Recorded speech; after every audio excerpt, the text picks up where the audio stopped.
Sampai akhirnya ke cerita tentang kematian seorang wanita karir yang terjun dari lantai 24.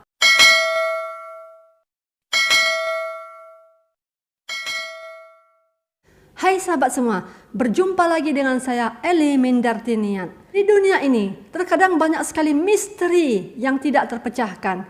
Ada satu hal yang kita kira begitu, ternyata ceritanya begini. Nah sahabat semua, berikut contohnya. Sebut saja namanya Yanti, seorang gadis yang sukses di sebuah perusahaan dan dia menghabiskan liburannya ke Filipina. Dan saat itu Filipina masih dihangatkan dengan berita kematian seorang wanita yang merupakan pengusaha kaya raya karena terjun dari lantai 24 di sebuah hotel.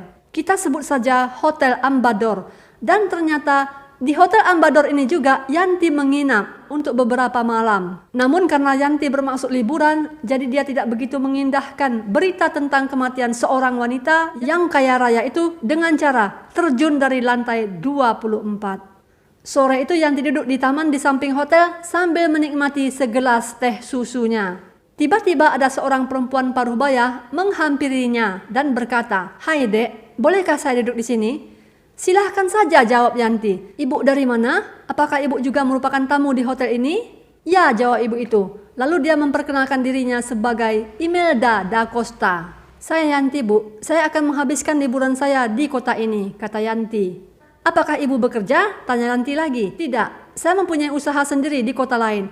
Dan saya tidur di kota ini karena saya mempunyai satu urusan." "Wah, ibu hebat banget," kata Yanti kemudian. Ibu Imelda hanya tersenyum simpul. Lalu mereka bercerita panjang lebar sambil menikmati sore yang indah sampai akhirnya ke cerita tentang kematian seorang wanita karir yang terjun dari lantai 24. Yanti berkata, "Saya pernah mendengar cerita itu, Bu, dan sangat disayangkan dia harus bunuh diri. Dia seorang wanita yang sukses dan dia mempunyai keluarga yang sangat bahagia." "Ya, kau benar," jawab Ibu Imelda. "Kelihatannya begitu. Dia adalah seorang wanita yang sangat bahagia. Walaupun dia tidak memiliki anak dari suaminya, namun dia memiliki beberapa panti asuhan. Mungkin karena itu juga, makanya rezekinya sangat berlimpah." Yanti pun terkejut. "Oh, saya baru tahu," jawab Yanti. "Tapi sangat disayangkan ya, Bu. Kenapa dia harus mati bunuh diri?" Tiba-tiba Ibu Imelda melotot sambil marah. "Tidak, dia tidak bunuh diri, tetapi dia dibunuh oleh suaminya sendiri." Yanti jadi semakin tidak mengerti. Dia melihat ke mata Ibu Imelda. Lalu Ibu Imelda mulai bercerita. Sebenarnya pada hari itu, dia pergi ke kota ini dan untuk melakukan satu urusan menyangkut perusahaan milik pribadinya. Suaminya tidak ikut, tapi ternyata keesokan harinya suaminya datang memberikan kejutan. Dan sepertinya kedatangan suaminya itu tidak diketahui oleh siapapun. Hal ini dilakukan oleh suaminya untuk menguatkan alibi apabila terjadi peristiwa yang menimpa ibu itu. Dan pada malam harinya, mereka duduk berdua di samping jendela. Tiba-tiba suaminya mengangkat dan mendorong ibu itu keluar dari jendela, sehingga ibu itu terjatuh dari lantai 24 dan tewas. Selanjutnya suaminya keluar dari pintu kamar dengan menggunakan pakaian yang tertutup sehingga tidak bisa diketahui oleh kamera CCTV. Hal itu dilakukan oleh suaminya karena suaminya ingin menguasai seluruh harta yang merupakan milik istrinya. Dan suaminya berniat menikahi perempuan lain dengan harapan perempuan itu bisa memberikan keturunan padanya. Ini sangat kejam, tapi ini semua sudah terjadi. Tetapi publik tidak mengetahuinya. Bahkan publik berpikir bahwa ibu itu terjun dari lantai 24 sebagai aksi bunuh diri.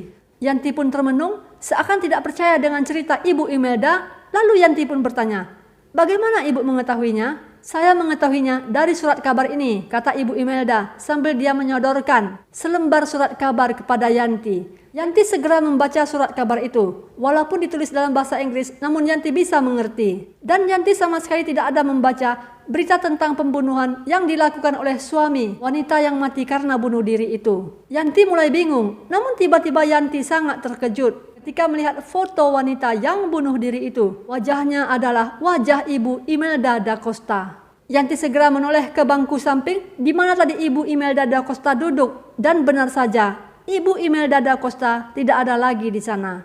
Ternyata teman Yanti bicara itu bukanlah Ibu Imelda da Costa, melainkan perempuan yang menjadi korban pembunuhan oleh suaminya sendiri. Namun publik tidak mengetahuinya dan perempuan yang tewas itu dinyatakan sebagai aksi bunuh diri. Nah sahabat semua, beginilah salah satu contoh dari kata misteri dunia yang tidak diketahui. Semoga suaminya mendapatkan pembalasan yang setimpal dan ibu itu tenang di alam sana. Sampai di sini mungkin ada kritik dan saran yang membangun, silahkan tulis komentar di bawah. Dan jangan lupa like, share, serta subscribe demi kemajuan channel YouTube saya. Terima kasih banyak sahabat semua karena sudah menonton video saya. Dan sampai jumpa pada video-video berikutnya. Bye.